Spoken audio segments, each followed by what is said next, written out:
Behind me is one of the many businesses that could be affected by the ban if ByteDance fails to sell TikTok's U.S. assets to the U.S. before the extension of 75 days is over. I'm currently in the room where it happens, the place where Edinburgh Municipal Court Judge Hector Bustos Jr. gives an opportunity for residents to get unpaid fees and fines off their shoulders with no consequences. I'm currently riding on the completed hike and bike trail on the Edinburgh campus. Although it has been completed since December, students claim they did not know about its existence, but are satisfied bikes and scooters are getting a trail of their own. Oh hey, tomorrow is Earth Day, but making a difference begins with a small step. Like this one.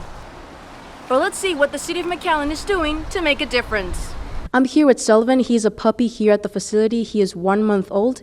Got anything to say, Sullivan?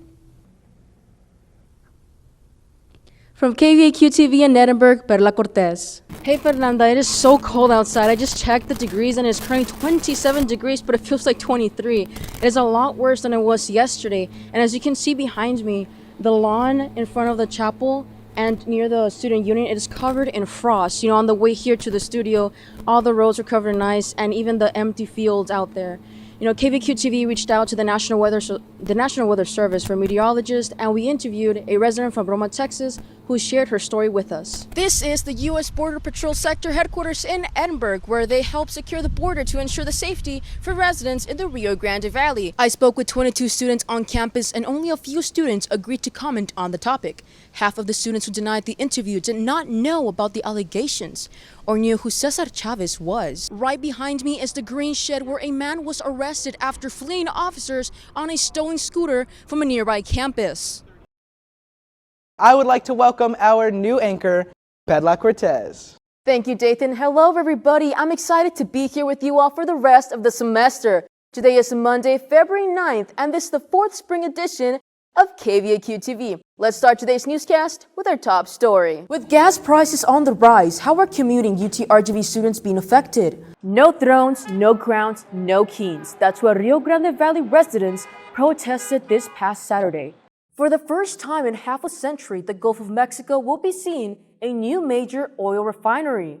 Here's multimedia journalist in Juarez with more. What started as a passion project has grown into a highly anticipated gathering that brings together artists, enthusiasts, and the local community.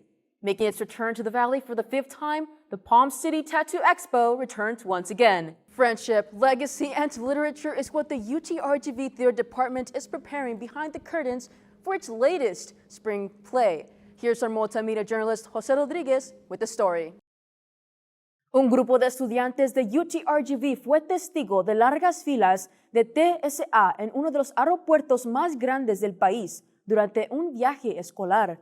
Ahora que han regresado a casa, ¿cuál es la causa de estas filas y cómo ha reaccionado el valle a esta situación? Hoy, hace 3 años, un cohete de SpaceX explotó tras despegar de la base de lanzamiento cerca de la playa de Boca Chica. Ahora, en 2026, la compañía continúa sus actividades en la zona. In a White House news release, it states President Trump wants to dismantle the department to give authority of education to the states. With the dismantling, he intends to abolish diversity, equity, and inclusion programs, remove gender ideology, and stop the lack of improvement from students' education achievements that has cost the department over $3 trillion. The Department of Education also handles federal student aid and Pell Grants, although this action will still be handled by the U.S. government through a different organization. Political science professor Clyde Barrow says this action could cause bigger issues. What has happened is that their proposal is to move the grants and loan program to the Small Business Association.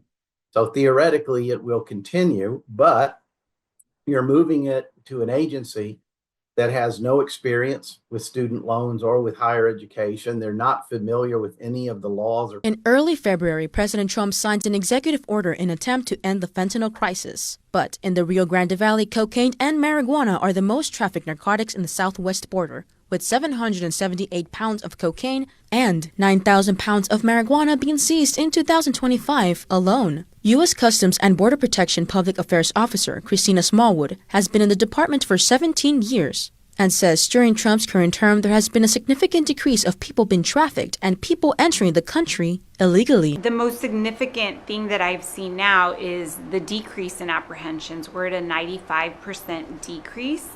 and that is very significant. That's something that in my tenure of 17 years, I've never seen that much of a decrease. So we are seeing that 95% decrease with the current administration since January 20th, and that decrease is in Border Patrol nationwide. Several states filed the injunction that blocked Trump's executive order, citing a violation of the 14th Amendment, which states anyone born or naturalized in the U.S. will automatically be citizens in the state they reside in. The January 20th executive order states the 14th Amendment has never been interpreted to extend a universally citizenship status to everyone born in the U.S.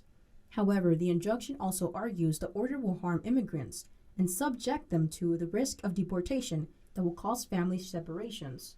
The injunction claims immigrants would be deprived of their right to become a citizen or be denied medical care. Abolish ICE, justice for Alex Petty, and keep families together were a few of many signs held by students during the Be the Hero walkout. More than 30 students attended the protest on the Edinburgh and Brownsville campus, advocating for human rights. Edinburgh Social Studies sophomore Noah Ramos says this was the first protest to be a part of at the UTRGV campus, and he hopes to see more gathered events like the walkout in the future. This one is my first one at UTRGV, and I'm glad to support it. I do disagree with what they're doing, and I know there has been some popping up in Donna here and there in Harlingen as well, and I do disagree with what they do. I believe that everyone should have a chance to live the way they want to live, even if they're illegal or legal. The virus is known for its most distinctive symptom of a slapped cheek, a red rash that appears on the faces of children. The Mayo Clinic states once the red rash is visible on the cheek, it means the disease is no longer spreadable. Dr. Cristel Escalona says a red rash is not the only symptom that is associated with parvovirus. Parvovirus is really most famous for those super red, rosy cheeks. But more than anything, it would be the runny nose and the cough and the sneezing, and it is extremely contagious. Quinta Mazatlan is a birding center in McAllen that has documented over 140 species of birds visiting the mini forest when migrating or resting in the RGV, creating a nature wonderland for residents and tourists to enjoy bird watching. Executive Director of Quinta Mazatlan, Colleen Hook, says McAllen plans to expand and build new spaces to provide a habitat for birds, plants, and trees to thrive. I think land is always a challenge, and balancing development with making sure we're providing green spaces for wildlife. McAllen resident George Garza says he has been birdwatching for more than 20 years and encourages individuals to be a part of improving the environment. They've got this beautiful park here. They're expanding the brush kind of to the west here. They're planting trees, native trees. Motherhood means a lot of perseverance and determination because it's hard, especially as a student.